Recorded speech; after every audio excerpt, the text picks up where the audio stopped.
So question number one for tonight is this. I have heard from people, it's a slightly maybe political question, but I'm going to address it nonetheless. Because again, you can ask any type of questions you want. I won't speak politics. You can ask those questions, I'll just ignore them. But I'm going to address this question nonetheless. This is the first question for tonight. I have heard from people that the entire COVID-19 issue is a conspiracy. They don't want to wear masks, distancing, etc. That's not my belief. What is the Jewish response to what we should do? I'm just staying away from them. Okay, question number one. So I would say that I would quote, and again, I'm not going to relate to the politics and the conspiracies and so on and so forth, but I will quote what it says very, very clearly, unequivocally in the Code of Jewish Law, that if there is even sfek sfeka, to quote verbatim, which means the doubt of a doubt of, God forbid, of life risk, of risking your life, then you have to adhere to all guidelines. Then you have to do anything possible to be able to save that life. Again, even if there's a doubt of a doubt, not just one doubt, but a double doubt. So whether you believe in conspiracies or not, that's not for me to say. That's for experts to say. I also personally don't believe in any conspiracies, all sorts of them that are being sounded and voiced during these days. But what should you do, which was really the question? You should wear masks. You should wash your hands. You should social distance. You should do everything that the guidelines tell you to do. Because even if you don't believe them, if there's one tiny room, one tiny little risk that you not wearing a mask in public might cause someone else, then you are violating Jewish law. Because again, the Code of Jewish Law says that we don't take any risks. And if there's a doubt of a doubt, you have to even break the Shabbat, if need be, to save someone's life. So if I have to break the Shabbat, I could also wear a mask. That's a little less severe than breaking the Shabbat. And we can do that whether you believe in conspiracies or not, just because of that doubt of a doubt. Okay, that's relating to that question. Next question, which is a heavier one, a sad one, an intense one. But this is the question. Dear Rabbi, I'm just jumping a few words. It says like this. This week, your friend and colleague, Rabbi Kaplan, passed away so suddenly at such a young age. I don't mean to add to the pain by asking this question, and I'm asking it with deep respect. But why do bad things happen to good people? The classic old question. So just the context, of course, I'm sure all of you have heard, but just for the sake of the context, yes, Rabbi Kaplan, the spiritual leader at Congregation Or Zion, who was a dear friend. We worked together on many community projects. We taught together at Pardes Jewish Day School, and we really were quite close, which is sometimes, as mentioned this week, a little bit unusual for rabbis to be such close friends too. But we were very close, and you are right. And on Sunday afternoon, this past Sunday afternoon, he passed away suddenly from a massive heart attack at a very young age, at the age of 45. It's devastating news for his family, of course, but also for our community, and I would say for our world. There's now less light in the world. And it's up to us to really make up for that light. But the question was, then why do bad things happen to good people? Okay, it's the age-old question. I think we've related to it in past classes. But I will say two things. Number one, there's no answer to that question. The question of why is a question that seeks understanding. And sometimes the human mind is too finite, it's too limited to understand God's ways. Understanding, therefore, when it comes to God, the infinite, will never be able to be achieved. We might believe then, we might have faith then, but we will never be able to truly understand, to comprehend why bad things happen to good people. That's God's department, not ours. We're too small, too finite to understand this. I've mentioned the story of the Klosenberg Rebbe many times, but just for the sake of it, I'll mention it again. He was a man who survived the Holocaust with great miracles and resilience and self-sacrifice. although his wife and his 11 children were murdered. He rebuilt his Hasidic dynasty. He built a children's hospital. And so we've spoken about him many times. And I think we've said this also many times. But to answer this question, in case you haven't heard it, I'll mention the Klosenberg Rebbe again, who was also asked, where was God in the Holocaust? Why do good things happen to good people? And he responded, I also have the same questions. As great of a Hasidic Rebbe he was, he also had the same questions. And he said, I'm sure that if God wanted to answer my questions, he would invite me to the heavens and give me all the answers to the questions I have. But I prefer to remain here on earth with the questions and go up to the heavens and die, right? And go up to the heavens and receive the answers. Here on earth, we have a very limited understanding of why God does certain things, whether it's bad things or good things. That's number one. Number two, as I've also mentioned in the past, I think the question of why, because it's a futile question, has to be replaced with the question of what can we do about it? If we find that really evil happened, that bad things happen, that means that goodness needs to come and prevail over this bad. And if it's death, then we have to respond to death with even more life. I'll say this from a different perspective, because again, I know we've addressed this question many times, but maybe not this perspective. But if you look at Jewish history, it amazes me. Each time you delve into the volumes upon volumes of Jewish history, it's amazing how Jews have always responded to catastrophes with a burst of life, with expansion like never before.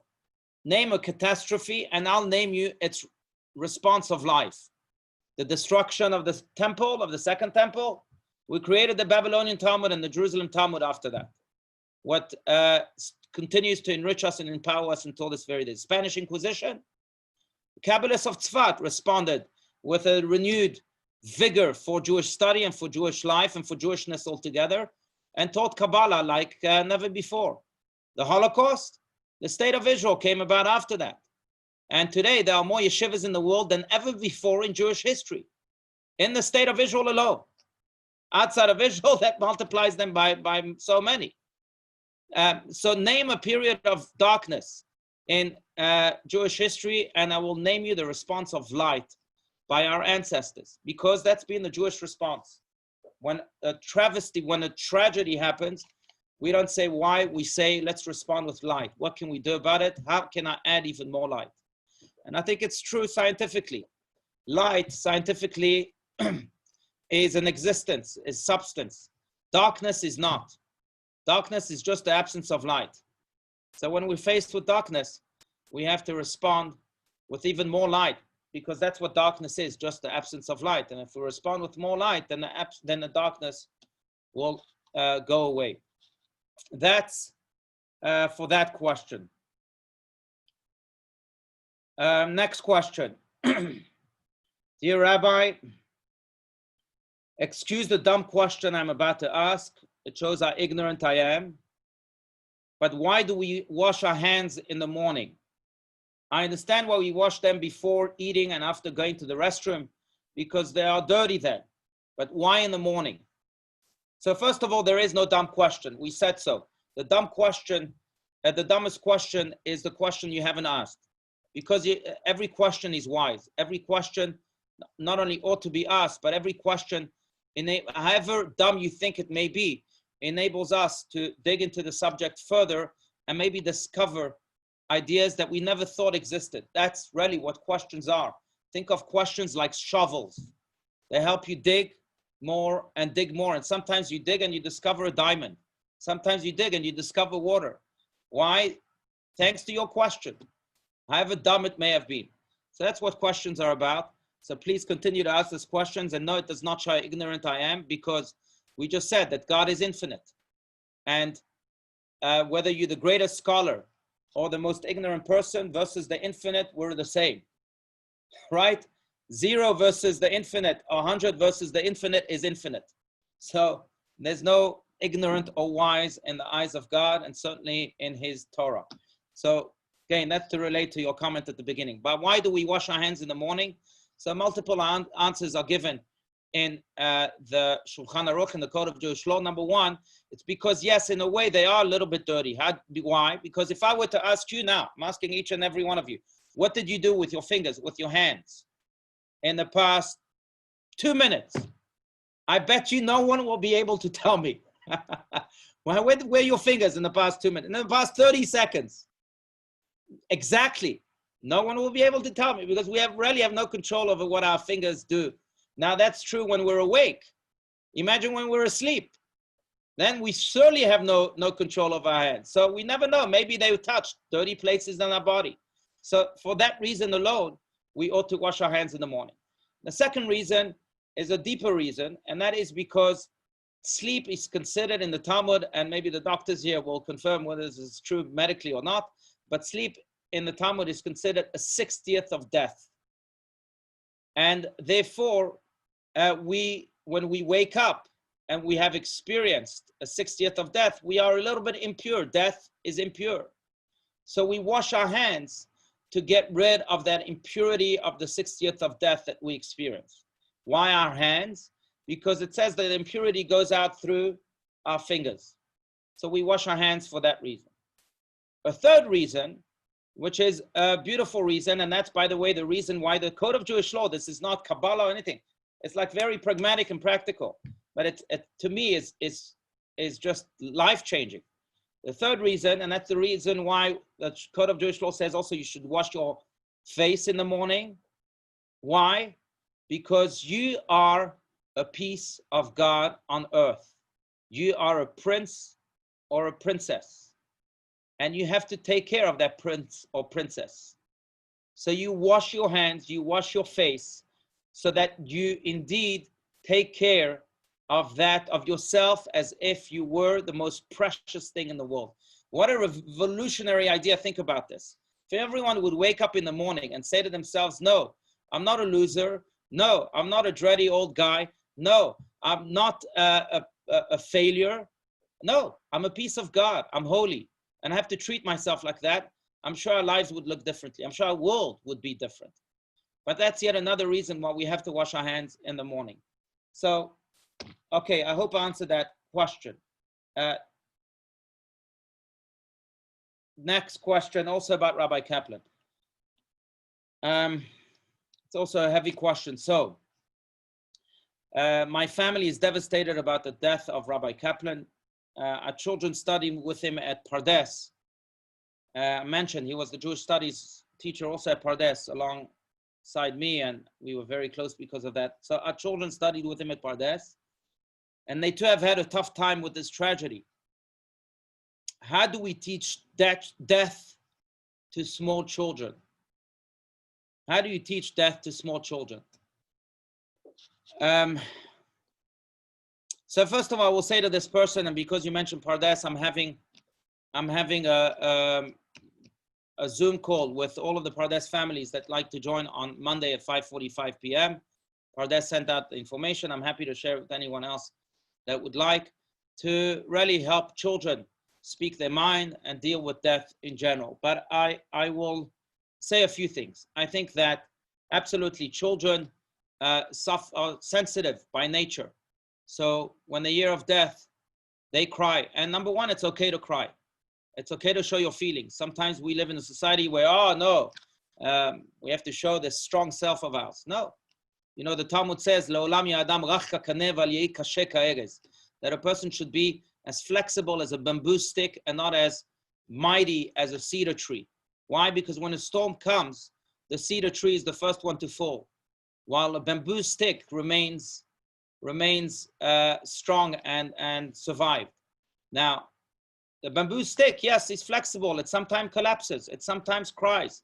But I think when we allow feelings to express themselves, then we build inner strength. So it's okay to cry, and we have to teach that to our children too. But that's just a small and a very external idea. Going deeper, going to a more spiritual idea. I think that now, first and foremost, we have to teach our children that every single one of us is made of bodies and souls. Bodies might die, but souls do not.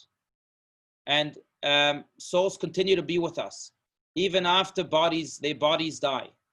And sometimes they're worth us even more than when they were in their bodies. Why? Because sometimes their bodies are engaged with all sorts of activities that disconnect them from their families, from their friends, from their loved ones. You can be in two places at the same time with the body. With the soul, you could. So because the soul is abstract. The soul is not confined to a body. So they could be with us even more so than before. Not only that, sometimes the body is weak and frail. And the might of the soul, the power of the soul can't be expressed because it's like in a cage. So when it's released from that body, all of a sudden now it can be with us, much more present, really take care of us from the heavens.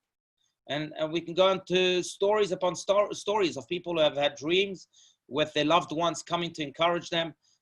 I just share a small part of an idea, but there was a mother, Pnina Deri. You can look her, Google her name, Pnina Deri, who was crying on and on over her son who was killed in the Israeli army. And her son came to her in a dream saying, Mommy, it pains me, here up in heaven, it pains me to see you mourning me so much. It's time for you to live and to be joyful. And there's a whole other part to the story. But the souls are very much with us. Souls never die. The souls continue to be with us, continue to be connected to us. And that's something, by the way, that children connect to, in my experience, more than children. Children, I think, by nature are spiritual, by nature are intuitive. And they can understand God more than adults do. And they certainly, from my experience again, they certainly understand the notions of souls much more than most adults do. So that's number one. That's one way to teach death to small children. Another way to teach death to small children, I think, is to use that as a teachable moment. A teachable moment to share mainly two lessons. Lesson number one is to share with them how vulnerable we are.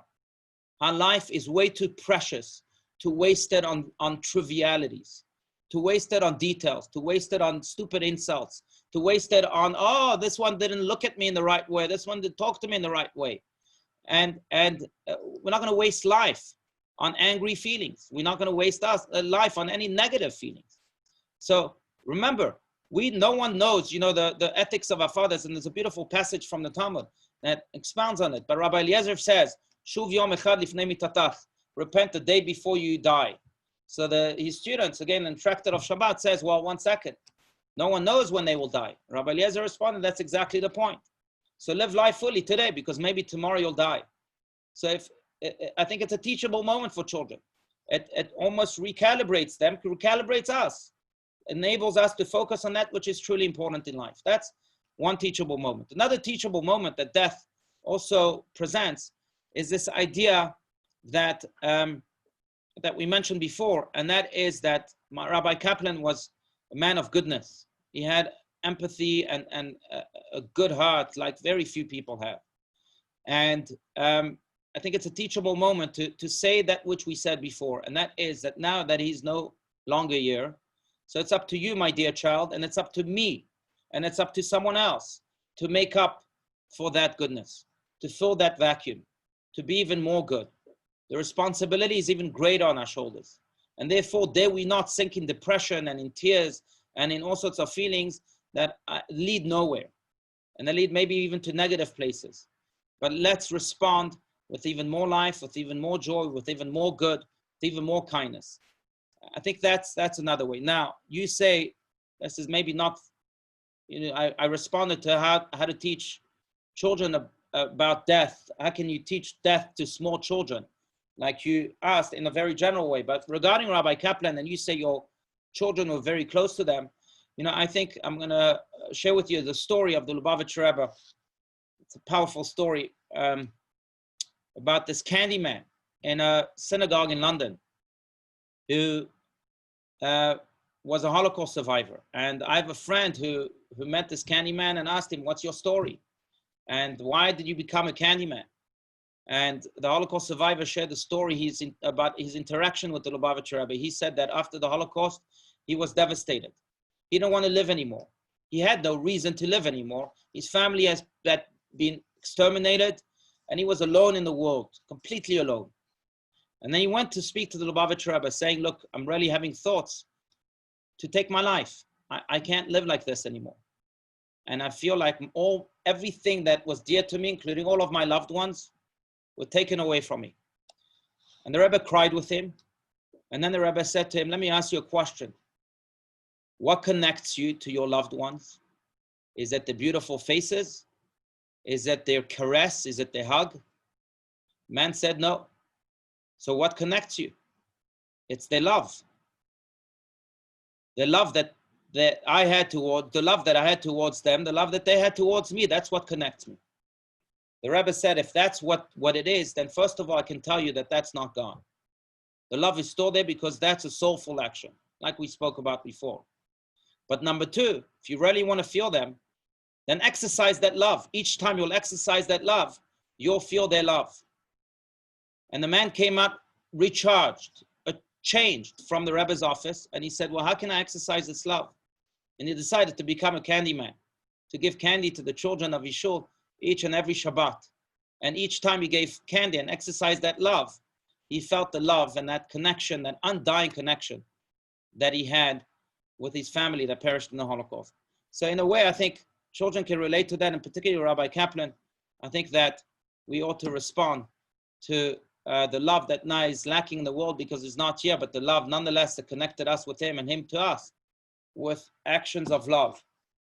And that will fill, no doubt, that vacuum. Okay, next question. Okay, dear Rabbi, I have looked forward to the summer for a very long time. We were planning a trip to Europe for our parents' 50th anniversary. Unfortunately, we've had to cancel our plans because of the COVID-19. And the question is, how would you celebrate their anniversary given the new circumstances? So, look, I unfortunately, I don't have the pleasure of knowing your parents well. So I don't know. I don't know what they like. Maybe you can ask them, unless you want to surprise them. But I would first and foremost ask them. I'm sure they knew you were celebrating it. You weren't showing up in Europe as a surprise. I don't know. If it was a surprise, maybe then it's not relevant. But I would first and foremost ask them how they would like to be celebrated. Now, yes, and now you said you had a trip to Europe. You can always have the trip on the 51st anniversary. Doesn't, 50 is a nice number. But I think every year that we stay married and our marriage evolves and grows is a year worth of celebration. So I would suggest first and foremost not to cancel, but to postpone that trip to Europe. That's number two. And number three, I would say that, look, celebrations are great things. And I encourage celebrating milestones in life. That's a great thing. But the question is not so much the destinations that we ought to celebrate, but it's the journey itself. So 50th anniversary is symbolic of something much deeper. It's symbolic of their love, of their marriage, dare I say, of their endurance. The secret to marriage, according to Rabbi Steinsaltz, after Anna Perlo, who's on the call, asked him the question of what is the secret to marriage. So it celebrates and symbolic of their endurance. So I would think of ways to celebrate not just the destination, not just the milestone, but the mere marriage itself, the reason for it all. And I think the best way to celebrate that, if you were to ask my honest opinion, not that I'm ever dishonest. I hate it when people say with all honesty. That means there's no honesty whatsoever. Or with all due respect, that means there's no respect whatsoever.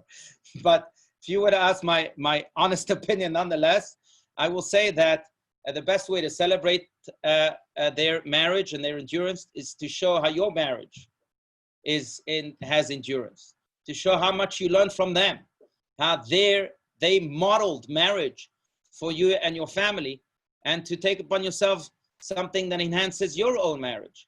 And if you're not married, I know this person is married, but if you're not married, that may be relationships in general. The best way to honor a relationship is not just saying mazel tov and bringing a cake and buying a nice gift, but the best way to honor marriage is to say, I have learned from your marriage. It's not going to go away after the celebration. After the cake is eaten, it's gone.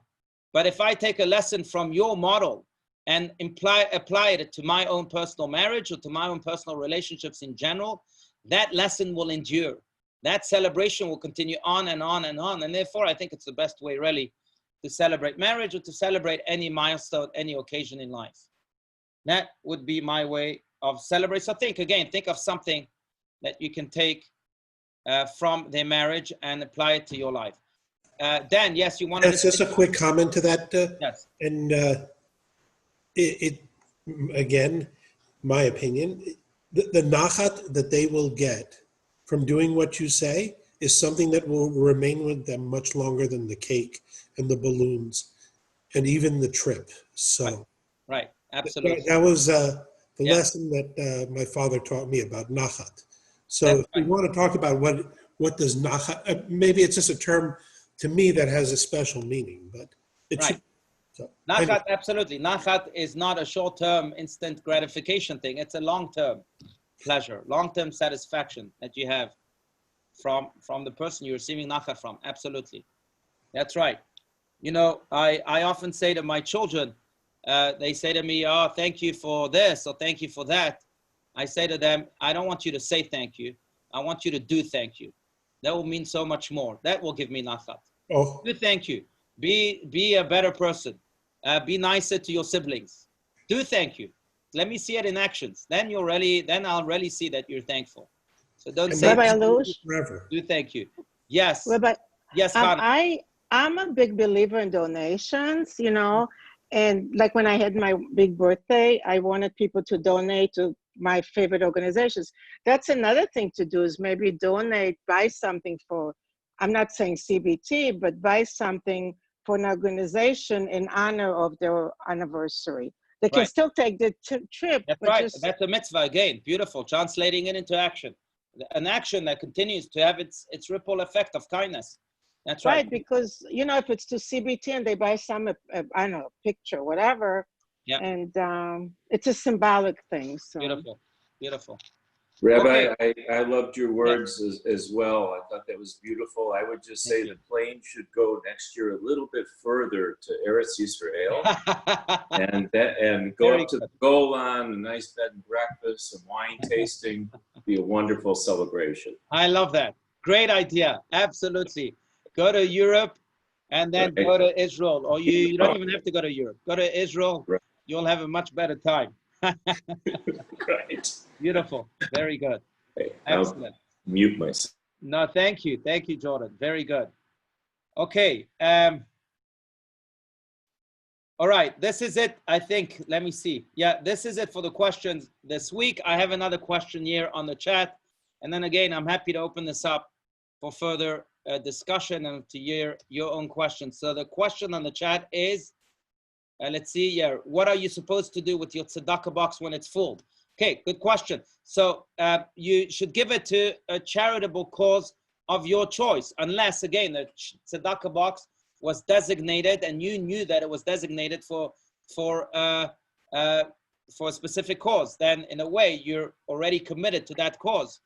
That's the genius, by the way, if I can mention, of the JNF tzedakah boxes, that they give you those tzedakah boxes and you're stuck. You have to give it to them, which is fine, a great cause. But if it's designated, then you have to give it to that cause. If it's not designated, then you give it to charity after you filled it up, and then make sure to get the tzedakah box back so that you can continue to replenish it each and every day. But I'm going to add a spiritual dimension to this. And the Lubavitcher Rebbe was the one who really introduced this.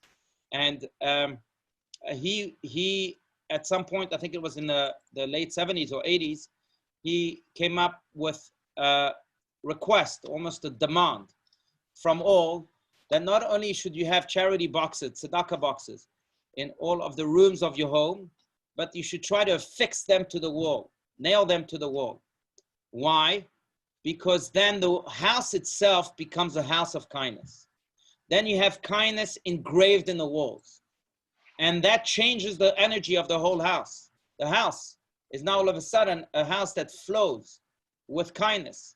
Now, yes, having a tzedakah box in every room creates that kindness in every room, that energy, but engraving it or nailing it to the wall, make sure that it becomes part of the foundation of the house, the foundation of every room.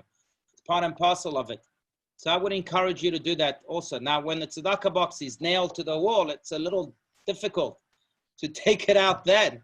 So you can find a way somehow to empty it at the bottom. out, and then close it and continue to fill it up.